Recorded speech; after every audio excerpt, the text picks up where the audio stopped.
right? That explains why I'm terrible at magic. Yeah, well, and see, and this again, like this gets to the issue of like different play styles, right? Yeah. Like this is a part of the game that we want it at its outset to be accessible to anybody, but we also want there to be depths there that will reward people who really want to like plumb the secret knowledge, right? Like players who want to experiment with things and who want to like go to the wiki and all this like this like Minecraft like redstone crafting stuff, right? Like not that I'm promising that involved a system, right? But that there is a little sort of like language there that you'll build spells out of, and there will also be that language will also have idioms, right? Like the spells in the original Ultima Underworld, right? That are just this set of runes means this particular thing, because we want there to be space in the system for those like more specific kinds of things too. So that's one of the main tenets of the magic system.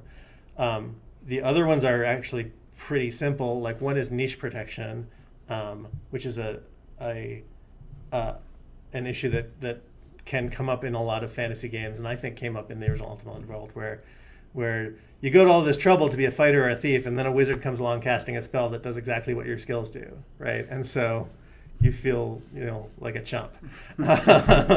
So that's one of the tenets is like that the spell system should avoid duplicating the signature capabilities of any other skill tree, and another of the tenets has to do with mana, and that's just barely represented in the current build with the idea that there's a stream of mana that can recharge your pool faster. The mana system we're going forward towards has a lot less to do with just mana recharging over time, which to me is kind of uninteresting and inactive. We don't want to reward you for inactivity, right? So what we want you to do is more have to like forage for mana when your mana runs out, and so mana will be a thing in the world that you can see. That much is reflected in the build. But that system is being fleshed out a lot more, where that'll become much more the way that much more the standard way of interacting with refilling your mana is to go forage for mana, which auto regenerate anything is boring. So. I mean, I would argue with you, but it would get into splitting hairs. Anything in that class, like it's just filled with design pitfalls. There are ways to do some classes of that well, but there's more ways to do it badly. So one of the things that I've definitely noticed with our playground build that we've been calling it, which was the prototype build that we put out. So the playground build, all of the spells were non-violent. They weren't damaging like fireball spells where it's like I press the I win button. Instead, the spells were ways to manipulate the world, which I think is definitely one of the core tenets of the magic system. Is that not that all of the spells are going to be non-combat, but the majority are going to be more like tools that you can use in your tool. Well, and that distinction I think is part and parcel of the distinction that I was mentioning between the shallows of the system and the depth of the system, right? Like it should be easy for someone who dabbles in magic to do a spell that will damage a foe or whatever, right? But the best and most effective strategies require more understanding of the system, more understanding of the world around you, and that the more you invest personally in like making your magic work for you, the more you're paid off, right? So that your problem solving is never trivialized by magic, right? It's enabled by magic, right? So. You just made them all happy. Did I? Yeah. I'm glad that you're happy. I'm happy when you're happy. Do you want to talk at all about next steps? What people want to see next? Whew. Next steps for spell casting. Well, I mentioned the difference between the wand-based system and the formula-based system. The formula-based system is going back in. We're doing some revisions to the UI layout for the rune crafting. Putting formulas together to just make it a little bit more spatial in terms of like your memory about where all the runes are, to organize the runes in a somewhat more rational way. Yeah, initially I had them as a general box, just like the original Ultima. Yeah, which is serviceable, but yeah, it works. But it was I was noticing players playing the game that they were having trouble remembering where things were. So I switched it to a new layout, and it's more of like a kind of a circular, but with positions. We're going to tweak it a bunch, but basically, yeah, instead of just remembering the rune symbol and the rune word, you can also remember the color of the rune or its position on the arcane circle layout. And I'll probably post some screenshots on the forums. Yeah, and I guess the other thing, just in terms of, where do wands fit into all this, right? Like, one of the things that I didn't think worked especially great in the original Underworlds, and that definitely doesn't like hold up as like a sort of modern user interface kind of affordance, right? It's like if you wanted to change your prepared spell in Underworld, like you had to go back to your rune rack and like put in a new formula, that's it's off-putting, right? And so one thing that we are looking at doing is integrating wands into that, right? Where wizards can have the skill to imprint different spells on wands, right? So it's like you find a wand and it has a certain spell that it does for you, but if you have this skill and if you prefer, like you can go imprint a different spell on that wand. So like now I have the spell that's prepared on my rune bag, and I can change that the usual way, but I can also have a variety of other spells that I've prepared by preparing them onto wands, right? So there's a number of reasons for that. Like one that I just described. Also, just that the main use of wands is for people who like aren't really into spell casting, because it makes the ability to cast spells very accessible to them. And we want them to be useful to people who are really into spell casting as well, by giving them options to use them in another way, right? So that's coming up. Right. One of the things with the wands gives you, the quicker ability of selecting through multiple spells, which then opens up a whole bunch of other options of things interacting with each other. Like especially because we want people combining spells, right? And you can't do that nearly as flexibly if you have one spell prepared at a time, right?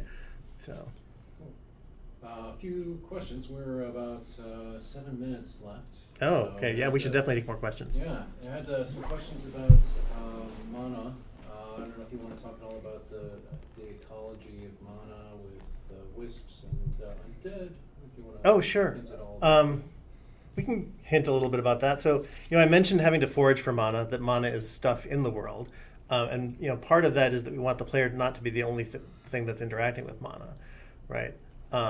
We want it to be, an integrated part of the environment, right? And so it's the source of on some level, of light and life in the Underworld. Like, what does the Underworld do about the fact that there is no sun, right?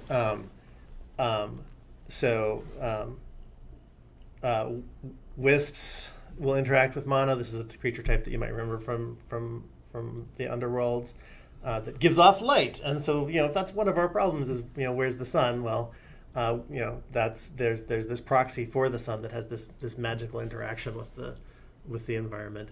Undead, by contrast, have this corrupted interaction with mana, where they can consume it or mess up its behavior in ways that still developing ideas there, but like as the idea is that there's a sort of parasitic relationship with mana, that like, hey, you skeleton, stop messing with that mana, that's mine, right? So that's a goal of that system, and details still very very early in development there, so not as much to say about that, but on the flip side, like very interested in like how people, what people think of that idea, what they would be interested in seeing like happen in terms of their interactions as, those of you who think of yourselves as playing wizards, like think about that as a thing that might be part of your gameplay, and I'd love to hear, more reactions and what your aspirations and fears would be about that. So. Cool. Some of the questions that came off the forums asking about how the survival elements are going to be handled, and if you want to hint at all how death might. Okay. So the questions, generally speaking, about survival elements and death and such. We've a big topic around here lately, actually, because we have to start pinning that down. I'll start with death, right? Like one is.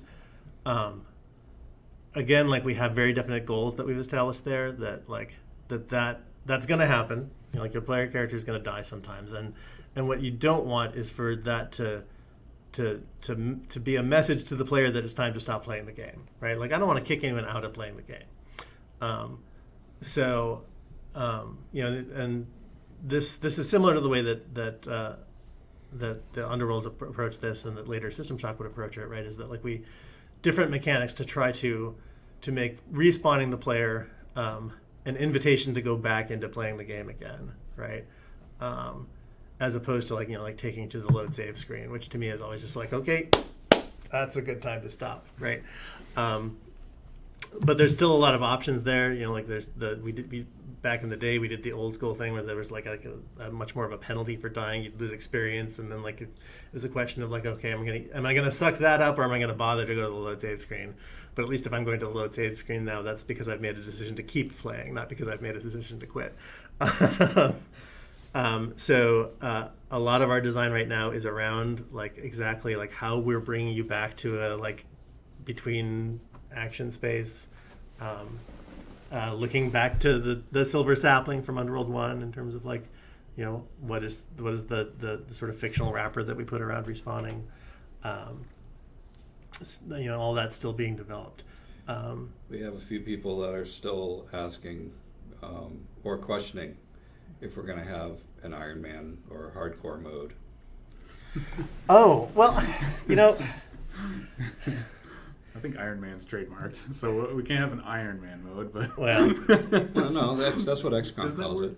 Oh, yeah, is that what they call it? Yeah, as long as you don't call your armored superhero character Iron Man, you're. But I want to say no promises, but if they let me design the Iron Man mode, you'll never complete the game. It'll be too iron.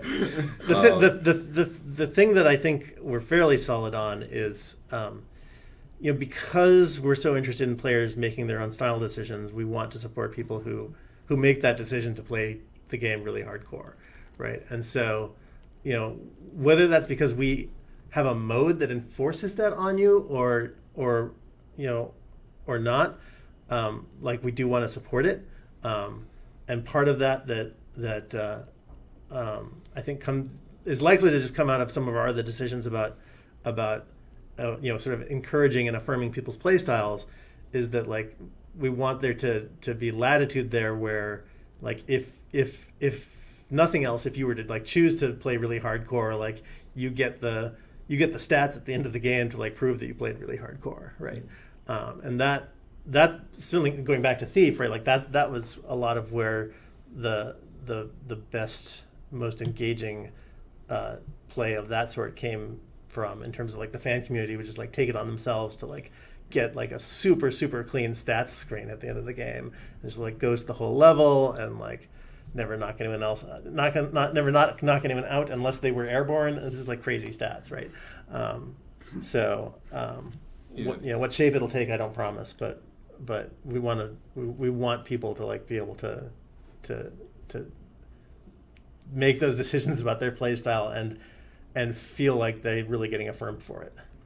And if, like other games in the modern era, if we're seeing there's some play way that the fan base is doing, we'll support totally it. I mean, look if we into can, supporting right? it. Yeah. I mean, you see that in games all the time now. Yeah. Well, and when we say that we want people to surprise us about how they're playing the game, that means that some of those, some of those things might be things we need to react to later, right? But yeah. Good. Oh, yeah, I guess Yeah, that was more probably questions? the last two questions. There were Okay, some couple more questions questions? about,